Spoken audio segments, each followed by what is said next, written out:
Kakos Fax 256 amanya n'eddoboozi Agran Saga butereevu nga mba nnyingiddewo okuba nti nkutuusaako amawulire g'aba celebrities baffe ab'enjawulo era nga bwe kyolina okukola kiri kintu kimu subscribe, comment, like, share. Bw'omala okusharinga tegeezaako ne munno omugambe bannange tokkiriza lockdown kubba weera waka, tokkiriza kubeeraawo onoonye ekyokola nga tokiraba nga ffe Kakos Fax weetuli okuba nga tukutuusaako amawulire gonna ag'aba celebrities baffe gwe gy'otabeera g'otannafuna g'otannalaba ffe tuba mutuufu twayiseeyo dda era nga saagala kuyisitayo mu kaseera kaneeno njagala kubanga nsooka kuyishinga Mr. Johnson Sentamu a very happy birthday bannange ng'ona batamumanyi omusajja ono ye manager wa Firebase Crew nga mu Firebase muneeno mulimu abayimbi bangi nnyo bemumanyi kale okusingira ddala nannyiniyo omukulu Robert Kyagulanyi Sentamu ng'ono ye Bobi Wine, mulimu omwami nga Nubiandi, mulimu Dax Vibes, mulimu Zex Birangirangi n'abalala. Nawuliddeko somewhere awo nti nno abayimbi banene abamu abali mu Firebase muneeno baagala vaayo bakole ka group kaabwe nga bo abayimbi olw'ensonga nti nannyini Firebase Crew eno Bobi Wine kasita yavaayo n'ajoininga politics bingi nnyo ebyabaawo bingi nnyo yaganibwa okuyimba security yamugaana okuyimba tasobola performinga ku kivulu kyonna right now ngono tujjukirako nti bamugana sometime back even before covid okuba nti wakolaki yajja nga bo bagamba nti kineeno kireetera gundi crew yaabwe kale okugwa naye kirala bo nga bo beetaaga okuba nti bali stable financially, beetaaga okubeezaawo family zaabwe, beetaaga okubayisaawo obulamu bwabwe kati balabanga n'ensonga eyinza obbanyigiriza olw'okuba nti gavumenti bw'enatta lockdown ebivulu ne biddamu okuba nga biteebwa bayinza obutafuna kakisaako okuddamu kuperforminga ku stage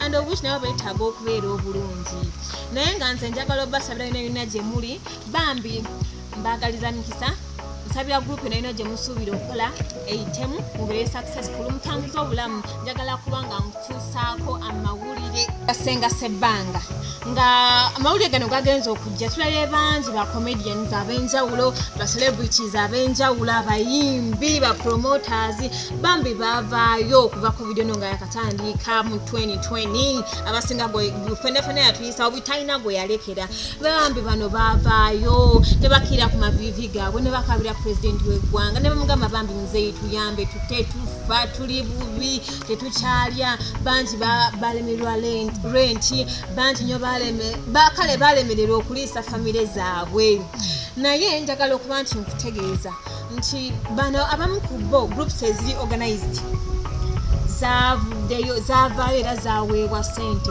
okugeza Senga Sebbanga alina group gy'abadde akwasaganya ngeno bagita Local Comedians Association. Microfinance Support Center yavuddeyo neewa group ya Senga Sebbanga obukadde 30 wabula Senga Sebbanga yasanyuse n'agamba bannange kino Mukama Katonda yeebale era nga mu group ye mpoziko mulimu ba comedians ab'enjawulo abantu ab'enjawulo ogeza Laila Kalanzi Kachapizo mulimu Senga Nantume mulimu Kapere Senga Sebbanga kenyini naye nga Senga Sebbanga yavuddeyo n'atangaza ku nsonga y'okufuna ssente yagambye nti ne bw'oba ng'oli comedian nenga toli mu group ye mukwano tosuubira kufunayo yadde n'ennusu yadde nafite yadde neki nkiddamu nti oba nga toli mu group ye tosuubira kufuna ssente zikubeezaawo wabula tenategeeza n'agamba nti akyakkiriza abantu ab'enjawulo okuvaayo beeyunge mu kibiina kye bajoyininge oba okitegeera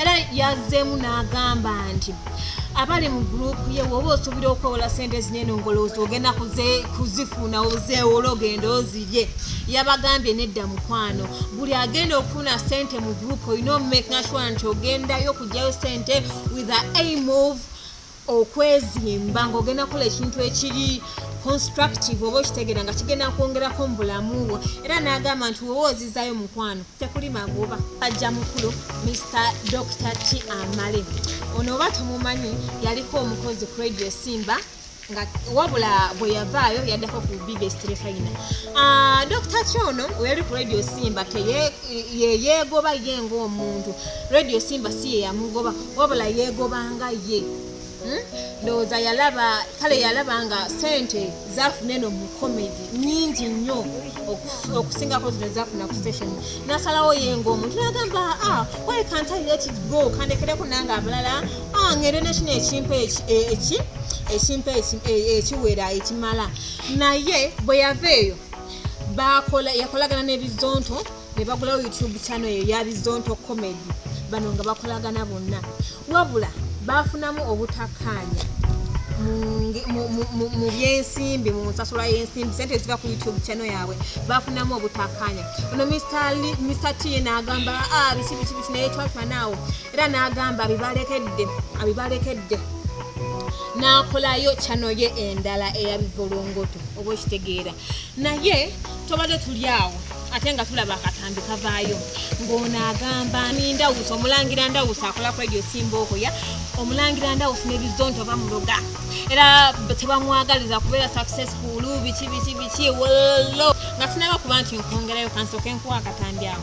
Nsaba omuntu yenna aliranye mikwano gyange Bazonto abampitireko ku Volongoto manyi balwawo okuyita ku Volongoto naye mbadde nsaba Bazonto mbataginge mutaginge n'omulangira Ndawusi. Ekisooka Bazonto mbadde mukola video nyingi nga mulinga abasoka mupokinga muwulire Dr. T kyayogera ku byonna byempulidde bwe mwafuna award y'okweza abantu emitwalo 10 ku YouTube ne video gye mwakola gye ebiseera bino biyise ekyokuddamu kyange kiri bwe kiti.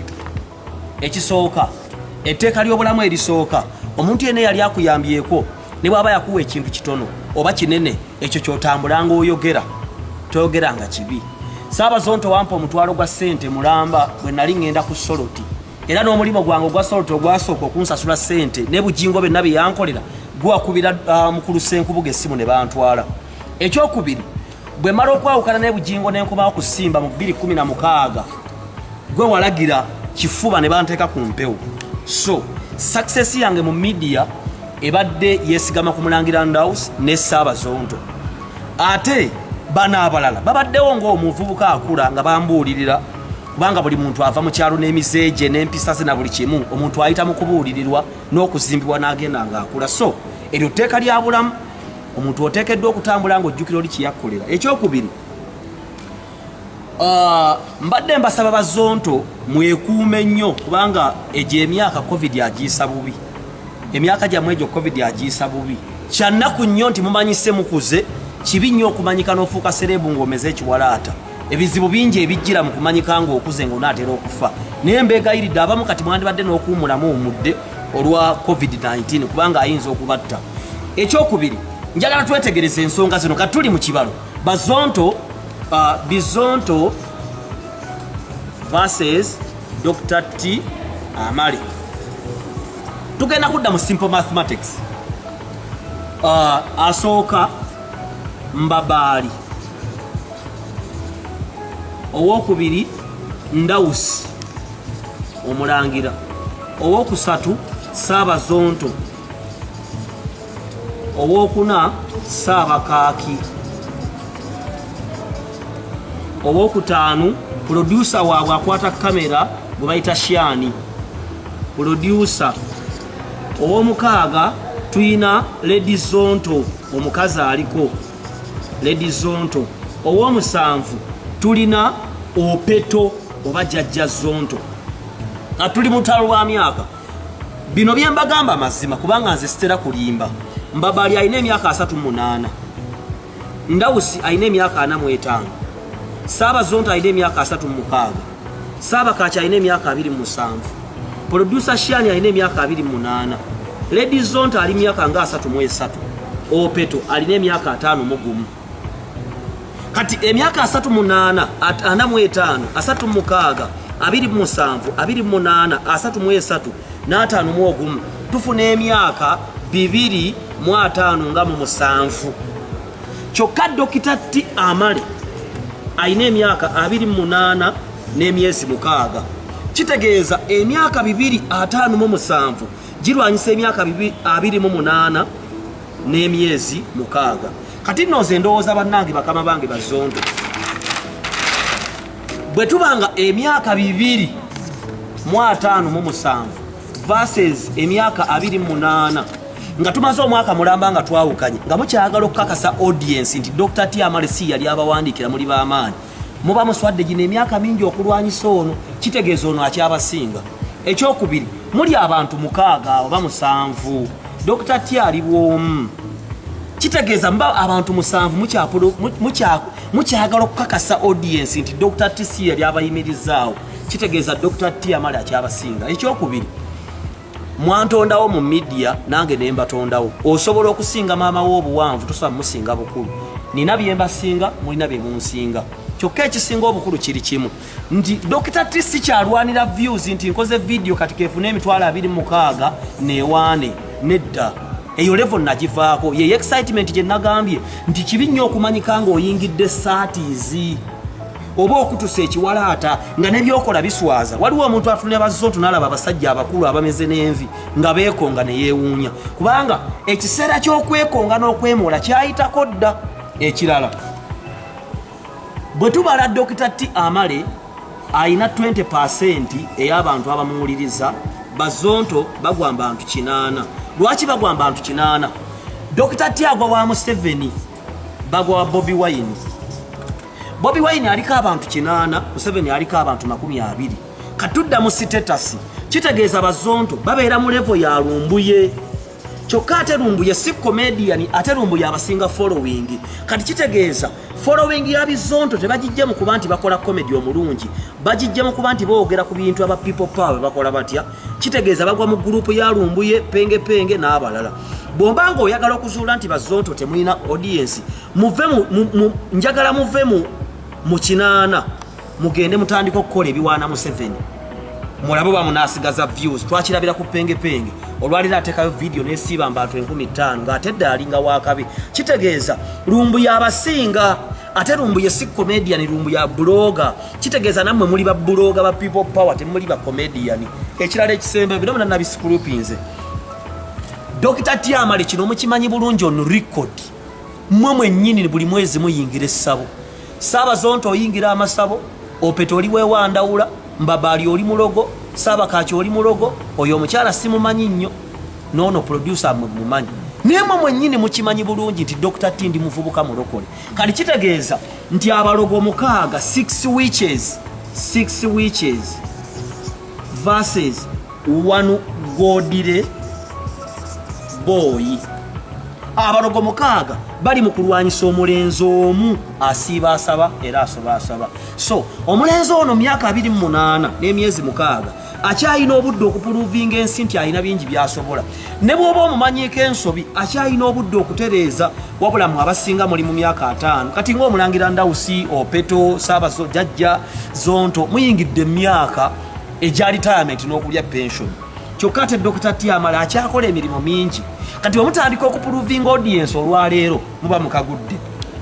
Ekisembayo waliwo kye bayita obunnanfuusi hypocrisy.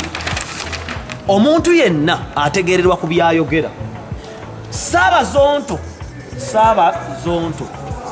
omusajja gwensinga okussaamu ekitiibwa yagamba ffe tetuli ba politicians, tetwogera bya bufuzi, ffe tukola comedy. Oluusi by'obufuzi tuyitayoko katono naye tukola comedy tuyingira bya bufuzi. Naye omuntu yenna ndaba ng'alina amagezi nabo bennyini bakimanyi nti badda mu politics pure waliwo mathematics ne pure mathematics badda mu pure politics ye yabasibya n'okubasibya. Kati kitegeeza olw'ensi emaze okutegeera akamwaka mmwe nti muli balimba era muli bannanfuusi kubanga mba mwagala twawukanye ne Dr. Tyamale lwakwogera politics ate mmwe ne mudda sayidi ya Kyagulanyi olwani aba omwesigwa era omwesimbu. Naye ebyo byonna time tells.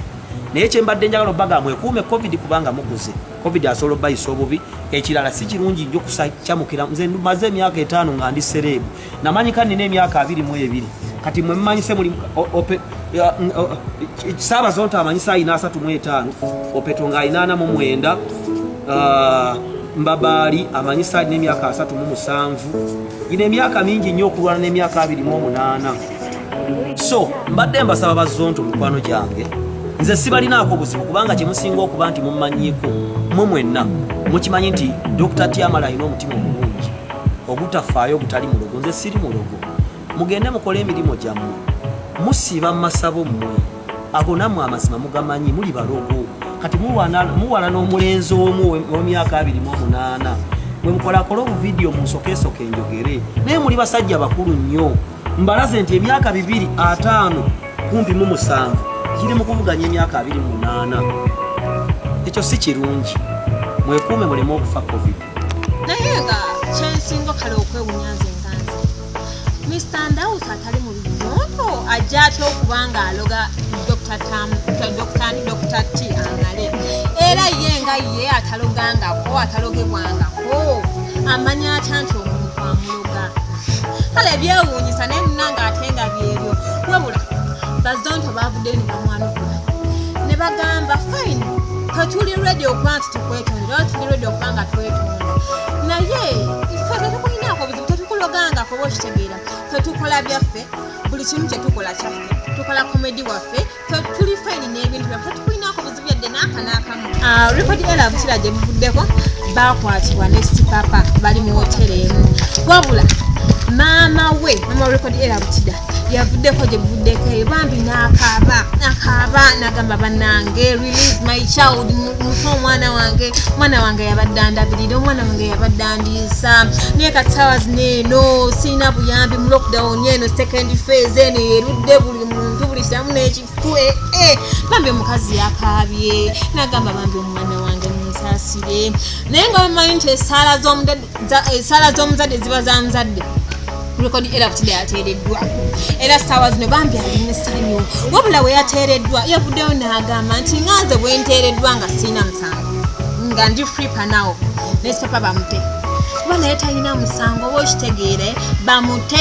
era bambi mwami sipapa yonayona gyoli tukuweereza sala osanga naawe katonda anaddamu saala zo n'ateebwa nga rekodi era we yateereddwa nti talina musango yenno mwattunze ngenakuba munange emberekeza sigenda sukkawo wabula mbajjukiza kintu kimu don't forget to like comment share subscribe akakade kanyigeemu mukwano kanyigeemu obeere ng'ofuna ebyala ebinyuma okuva erinze Grand Saga wano ku Kakos Apps 256 nene okuba nga mberekereza wabula mbajjukiza bambi munaabe mu ngalo buno obulwadde gye buli buluma ate butta